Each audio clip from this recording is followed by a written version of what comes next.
So the whole top is ready. A bit of sunlight glare, so I'm not sure you can see all this well, but the corners mostly match. You have to look pretty close to find some that don't. So I just tell people don't look too close. Now the next thing we're going to do is put on the border. You remember all those pieces, that strips that we sewed together, and then we cut our 6.5 inch rolls. They're all identical. There's 14 of them.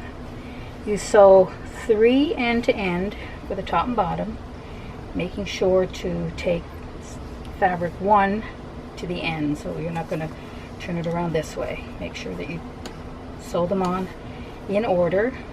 3 for the top and bottom, plus your corner, 1 at each end.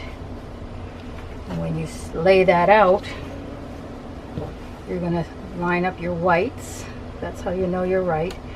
The only color that won't blend is the occasional turquoise, because what we have, move this out of the way a little bit, we have L's. See how the L's come down, and then we start just a piece, and those join up. And the same thing in the corner. It's not going to be exact because we have an L coming from the other direction. When this piece sews on here, that gives you the L for the green one and the blue. So do your top, your sides first. 4 for each side, sewn end to end. When they're on, then sew your top and bottom with your 3 units and your 2 corners.